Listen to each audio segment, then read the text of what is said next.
Hello everyone. आज हम पढ़ेंगे इंग्लिश एनसीईआरटी क्लास 5th का चैप्टर रिप वैन विंकल।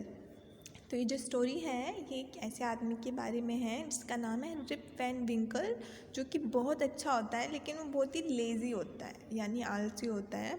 और वो क्या करता है, वो पहाड़ों पर चला जाता है और वहाँ पे सो जाता है। और जब वो 20 साल बाद उठता है तो वो देखता है कि बहुत सारी चीज़ें जो हैं वो बदल चुकी होती हैं। तो चलिए चैप्टर को स्टार्ट करते हैं। Many years ago, at the foothills of Catskill Mountains was a little village. बहुत साल पहले फुटहिल्स पर एक पहाड़ होता है, इसका नाम होता है कैटस्किल, और वहाँ पर एक छोटा सा गांव होता है। In the village lived a simple good natured fellow named Rip Van Winkle. और उस गांव में एक बहुत ही सादा और बहुत ही अच्छे नेचर का आदमी रहता है जिसका नाम होता है Rip Van Winkle. He was a kind neighbour, वो बहुत ही अच्छा पड़ोसी होता है। रेडी टू हेल्प एनीवन, जो हर किसी की मदद करने के लिए तैयार होता है। Everyone in the village liked him, गाँव में हर कोई उसको पसंद करता था। The children of the village shouted with Joy van ever they saw him because he played with them. बच्चे उसे देखते ही चिल्लाना शुरू कर देते थे गाँव के, क्योंकि वो उनके साथ खेलता था और उनको पतंग उड़ाना सिखाता था। He taught them to fly kites and shoot marbles and told them long stories. वो उनको पतंग उड़ाना सिखाता था, मार्बल्स यानी जिनको हम कंचे बोलते हैं उनको खिलाना सिखाता था, और उनको बहुत ही अच्छी अच्छी और लंबी स्टोरीज़ सुनाता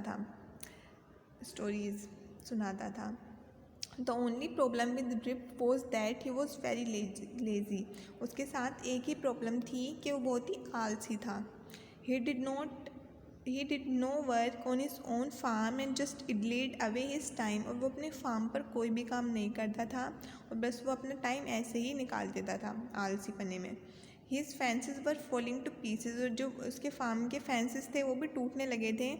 His cows was going astray, उसकी जो गायें थी वो भी भागने लगी थी निकल के, क्योंकि जो फेंसेस थे वो भी टूट गए थे। Weeds grow on his farm, so उसके फार्म पर वीड्स यानी घास फूस जो है वो उगना शुरू हो गई थी। Rip's constant companion was his dog named Wolf. Rip के पास एक डॉगी था जिसका नाम था Wolf. To avoid work he would walk away into the forest with his dog, और काम से बचने के लिए वो अपने डॉगी के साथ में जंगल में चला जाता था। One day zip just walk on and reach the highest part of the mountains. एक दिन रिप ऐसे ही चलता गया और जो माउंटेन था, पहाड़ था, उसके सबसे ऊंचे पहाड़ पर पहुंच गया। It was late in the afternoon when he reached there, और दोपहर हो चुकी थी जब तक वो वहाँ पर पहुँचा। Tired after his long climb and he lay down and began daydreaming. वो थक गया था इसलिए वो वहीं पर ही लेट गया और सपने देखने लगा। It was soon evening and he realized it would be night by the time he reached his village. और जल्दी ही शाम हो गई और वो समझ गया कि जब तक वो अपने गांव पहुंचेगा तब तक अंधेरा यानी रात हो चुकी होगी।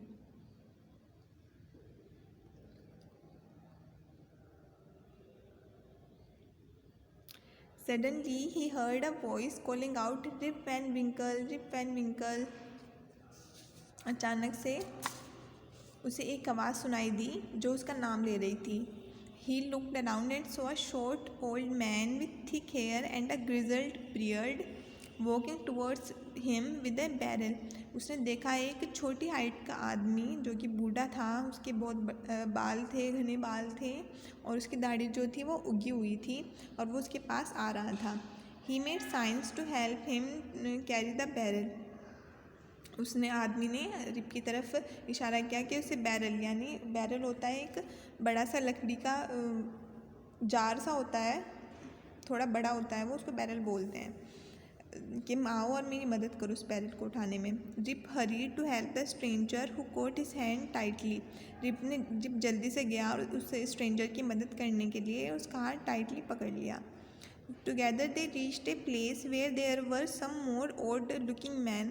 जल्दी वो एक ऐसी जगह पर पहुंच गए जहाँ पर उसकी तरह ही, यानी उस बूढ़े आदमी तरह दिखने वाले और भी आदमी थे। Playing 9 pins, they were all dressed the same way and all of them had beards of various shapes and colors. उन सभी ने एक जैसे कपड़े पहने हुए थे, और 9 pins एक गेम होता है उसको खेल रहे थे और उन सभी की दाढ़ी थी जो कि अलग अलग रंग की और अलग अलग शेप की थी। Even though they were playing a game their faces, जहाँ वो जैसे कि गेम खेल रहे थे लेकिन उनके जो फेस थे बस serious and there was silence, वो बहुत ही गंभीर थे और वहाँ पर बिल्कुल शांति थी। The only sound was the noise of the ball which echoed in the mountains like thunder, जो एक अकेली आवाज़ आ रही थी वो बॉल्स की आ रही थी जो वो खेल रहे थे, और उससे जो था पहाड़ों पर बहुत शांति होती है ना, अगर थोड़ी भी आवाज़ करते हैं हम तो बहुत ही दूर तक सुनाई देती है। इस तरह ही जो बॉल की आवाज़ थी वो बहुत दूर तक जा रही थी, ऐसा लग रहा था जैसे बिजली कड़क रही है। As Rip and his companion reached them they stopped playing and started at Rip with a fixed gaze, जैसे ही रिप और उसको जो बूढ़ा आदमी था उनके पास पहुँचे उन्होंने खेलना बंद कर दिया और वो सभी रिप को घूरने लगे। Rip was really frightened, Rip जो है वो बहुत ही डर गया था। His companion emptied the contents of the barrel into glasses and made Rip drink it. उसका जो कंपेनियन था, जो उसका दोस्त था, यानी वो बूढ़ा व्यक्ति था, उसने बैरल में से कुछ ग्लास वो सामान जो था, जो पीने की चीज़ थी, वो उसको निकाला और रिप को दे दिया पीने के लिए। Rip obeyed as he was travelling with fear, Rip ने चुपचाप उसको पीना शुरू कर दिया क्योंकि वो बहुत ही डरा हुआ था। Since he was thirsty he drink a few more glasses and slowly fail into a deep sleep, क्योंकि वो बहुत ही प्यासा था इसलिए उसने कुछ और ग्लासेस पिए और वो जल्दी ही गहरी नींद में सो गया। ऑन वेकिंग अप, उठने के बाद, he found that he was at the place where he had first met the old man. उठने के बाद उसने देखा कि वो वहीं उसी जगह पर है जहाँ पर वो पहले उस बूढ़े आदमी से मिला था। He rubbed his eyes, it was a bright sunny morning, उसने अपनी आंखें मली और देखा कि बहुत ही सुंदर सुबह थी। Surely I have not slept here all night, thought Rip. Rip ने सोचा कि मैं यहाँ पर पूरी रात नहीं सोया हूँ। He looked around for Wolf but he was nowhere. Wolf जो इसका डॉगी था वो उसके लिए चारों तरफ देखने लगा पर उसको कहीं नहीं दिखाई दिया। Rip whistled for him, Rip ने उसके लिए सीटी बजाई। Wolf Wolf, he then shouted, वो चिल्लाया अपने डॉगी का नाम।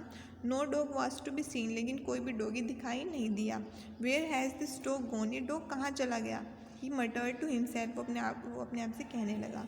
ही began to descend the mountain to go back to his village, और वो उसने पहाड़ों से उतरना शुरू कर दिया अपने गाँव को पहुँचने के लिए। As he neared the village, he met a number of people, but he did not know any of them. जैसे वो गांव के करीब पहुंचा, वो कई लोगों से मिला पर वो किसी एक को भी नहीं जानता था। The villagers are also stared at him equally surprised, और गांव वाले भी उसकी तरफ ऐसे ही सरप्राइज होकर देखने लगे। Who is this man? said one. और एक व्यक्ति ने कहा, ये कौन आदमी है। I have never seen him before, मैंने इसे आज से पहले कभी नहीं देखा है। said another. Look at his long white beard and his wrinkled face. इसके मुंह की तरफ देखो जो इस पर सफ़ेद दाढ़ी है, और इसके चेहरे को देखो जिस पर झुर्रियाँ पड़ी हुई हैं। On hearing this, Rip stroked his chin and to his astonishment he found his beard had grown a foot long and it was all white. और ये सुनते ही रिप ने जैसे अपनी चिन की तरफ देखा तो देखा जो उसकी दाढ़ी थी वो बहुत ही लंबी हो चुकी थी और वो बहुत ही सफ़ेद हो चुकी थी। An old woman walked up to him and looked at his face for a moment, एक बूढ़ी औरत उसके पास आई और उसके चेहरे की तरफ देखने लगी। Then she exclaim, it is Rip Van Winkle, और तब वो उसने बताया कि ये तो रिप वैन विंकल है। Welcome home again old neighbour, तुम्हारा दोबारा से घर में स्वागत है। Where have you been these 20 long years, और तुम 20 सालों से कहाँ पर थे, वो उससे पूछने लगी। तो जो रिप वैन विंकल था उसको जो वो बूढ़ा व्यक्ति मिला था उसने जो उसे पिलाया था वो उतनी गहरी नींद में सो गया कि वो 20 साल तक सोता ही रहा। इस कारण वो बूढ़ा हो गया और जिसका डॉगी था वो भी मर गया था, इसलिए उसको उसका डॉगी भी नहीं दिखाई दिया। So this is the story of Rip Van Winkle. Thank you for watching.